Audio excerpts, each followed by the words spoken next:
How's it going on? Back with a new damn video. Let's get right down to it. Now listen, a lot of people are asking me about the Birds. They're saying, man, we got a team now. We got a squad. We can compete. We can do this. We can do that. And I'm getting asked every day, whether it's online, whether it's in person, how do you feel about the Eagles? How do you feel about this roster? Roster overall, I love it. Love it. You know, the A.J. Brown trade during the draft, getting Jordan Davis, Nakobe Dean, dude. I jumped out of my seat when we drafted him. And I know I didn't come right on here, you know, and make a video about the draft to recap the whole thing. I've been super busy with running the store and whatnot and doing my job that, you know, I had time. But I'm looking at all of it. And then just earlier on, so this week, right, we signed James Bradberry. Now, he's a top corner in the league.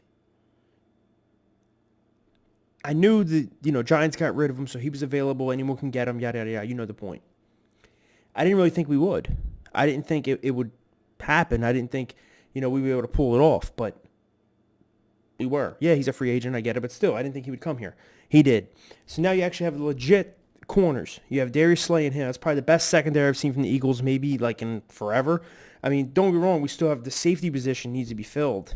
I mean, you know, we still need somebody there. But they'll figure that out probably, hopefully. But all of this tells me something. You know, I see Howie Roseman, and, you know, you sign James Bradberry for 1 year, and, you know, you trade for A.J. Brown. He signed to multiple years. He's only 24, so I know that, you know, that's a bigger reason to sign him for multiple years because, you know, he's younger. He's building with the thing. This was supposed to be a big rebuild, correct? Big rebuild. Oh, you know, 5-year plan and 10-year plan to compete for a long time. And, you know, I said, oh, you could be out. I already felt good about that. But then when you sign James Bradberry to a 1-year deal, including all the other things we did with Hassan Reddick, this guy, the other guy, I said, damn, Howie and that front office really think we can compete for something. Don't get me wrong. Russell Wilson left the NFC, right? We thought Aaron Rodgers was going to. He didn't. Brady retired, but now he came out of retirement. He's back. He's with the Bucs. But if those two did, the NFC would have been wide open. There's literally no elite quarterbacks in the NFC besides that I can think of top of my head. The AFC is stacked with quarterbacks. I mean, for years to come. Mahomes, Josh Allen, Joe Burrow, Justin Herbert. I'm probably missing a few. But what? Even Derek Carr. Hell, if he was in the NFC, he'd be a top 3 quarterback in the NFC. Or top 4 or 5, whatever. But let me get back to what I was trying to say. So everyone's, are you excited? You hyped up, man? We're going to compete for this. We're going to win 12 games, you know. And some other guy told me, oh, I said, well, what if Jalen Hurts doesn't play good? Oh, we'll still win 8. I'm like, whoa, the expectations are very, very high. Now, the reason I'm not completely, like, pumped up, and I'm very happy with the moves, and I think we can compete for something. But at the same time, in the back of my head, I'm a little worried. You know what that is? Jalen Hurts.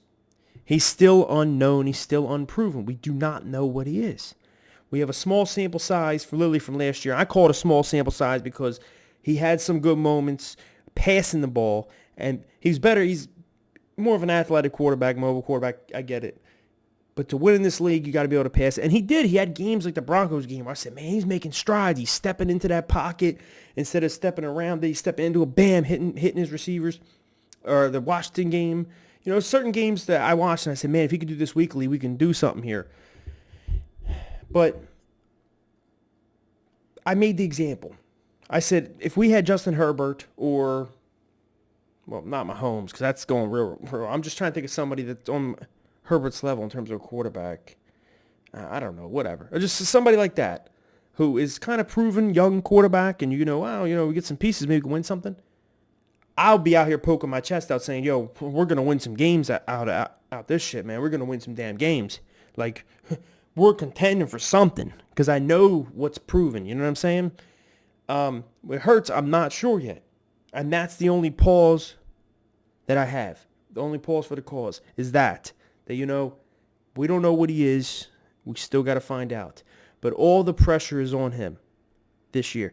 Look, we coming into the season, none of us had any expectations, just like last year. No expectations, and they made the playoffs, which, you know, we know the circumstances of how they made it and yada, yada, yada. In my personal opinion, right, fans are talking Super Bowls, bro. Listen, there's some great teams out there. Let's not talk about that Super Bowl stuff, okay?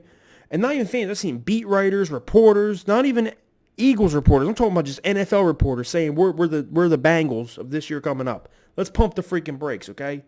Because the Bengals coming into last year, the previous year just passed, they had no damn hype like that. Oh, well, they're winning. They're going to the bowl. They're doing that. So who's in this year's Bengals, Eagles, blah, blah. I seen that I think Rich Eisen's show or Dan Patrick, whatever. What I'm saying is a lot of pressures on Jalen Hurts. But I think he can thrive under that pressure. And I'm hoping he can because we can do something. We can compete for something. Forget about the NFC East. I'm just talking about making the playoffs and competing for something in general. If we have the right quarterback back there. Because we finally have on paper, a defense. Same thing we had last year. A top 5, top 10 offensive line. A top 3 rushing attack. Okay? Depending if everyone stays healthy. And now it's not just Devontae Smith. You got Devontae Smith, A.J. Brown, Quez Watkins, Dallas Goedert. You got weapons all over. You know, so to me, it's all about how Jalen Hurts plays.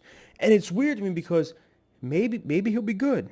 Maybe he will be. And I hope he is. And I seen a lot of people saying, well, to be competing all the time and this and that, blah, blah, he's got to be our new McNabb and all this and that, blah, blah, which I would love for. He was a franchise quarterback even though he had some shortcomings or he was a choker, people think he was with us, 10 years? Or we drafted in 1999, traded in 2008 or not? No, 2009, right? 2010, yeah, whatever. So, yeah, long time. That's what I wanted. That's what I wanted from Carson freaking Wentz. Okay? But, so as I'm on Carson Wentz, let's talk about that. In order for us to compete for something big, Jalen Hurts is going to have to, now I call this his year 2. It's actually his year 3, but year 2 as a starter. He's going to have to make the stride like Wentz did in year 2. Yeah, we won the Super Bowl without Wentz, blah, blah, blah, blah. But Wentz was in the MVP conversation. He was the elite of the elite of the elite quarterbacks in the league that season. He was top 5, top 3, whoever way you want to break it. Rodgers got hurt, blah, blah, blah, I get it. But still, he was in that conversation. I'm not saying Jalen Hurts has to be in the MVP conversation, but he has to make that leap. Last year we had, okay record, made the playoffs, yeah, because we got in because now there's a new format, more playoff games or whatever, more teams. So can he do it is all I'm worried about. Other than that, I love the roster. Howie Roseman has done a hell of a job these past 2 off seasons. I mean, he has done a hell of a job, and that's like the report just came out that I put in my community section, that it said in the Philadelphia Inquirer, I think that's what it was, that Howie Roseman has almost took full, total control of the front office, that Jeffrey Lurie has stepped back since the hire of Nick Sirianni. And I'm thinking, well, and he has less influence on making big trades. Like, he can just do it if he wants to. I'm thinking, well, shit, if that's the case, all these years we blamed Howie Roseman. Was it really his fault? Because the past 2 off seasons, if they're letting off a little bit, you can trade for A.J. Brown, you got Devontae Smith, you got hella picks out of the Carson thing, plus other picks, future picks, etc. But back to what I was trying to say, it seems the office believes in Hurts. I think, to me, weird as it sounds, they believe in him more than they did Carson Wentz. They're giving this guy like a team. You know what I mean? Like, he has a team now, and they think they can compete at something. And I really, really hope we can. But you guys comment below on your thoughts. How do you guys feel? Do you think Hurts will take the pressure, relish in it, and just, boom, do his thing? I think, he's athletic, he can do his thing, blah, blah, blah. But it's being able to adjust, read the defenses, see what's going on, blah, blah, blah, blah. This year, we were looking at him just to make a little jump. And now it's, since everyone has so much hype on this team now, it's, oh, you're not just making a little jump in progression. You got to be up there. I really don't think he has to. I mean, I would love to see it, but I'm saying if he just makes a little jump, like, for example, if he just gets better at reading defenses, gets better at passing the ball, gets them off rhythm time passes, and the roster we have, we can win something. But I'm saying people are expecting this just jump out of nowhere, where before we did all these trades and signings and everything we did, it was just, let's just hope he improves for another year, and then if he doesn't, we'll get another quarterback, or we'll see what he does in year 4 or 3, whatever. But let's go, Birds, Flaggers Fly. I'm out. Comment below on your thoughts. How do you guys feel? I'm pumped for the season. Love the signings. But it's just that Jalen Hurts thing. I do not know what he's going to do. Is he going to be bad? Is he good? What is it? You guys comment below on your thoughts. You guys let me know how you think. And as always, peace. See y'all later, man.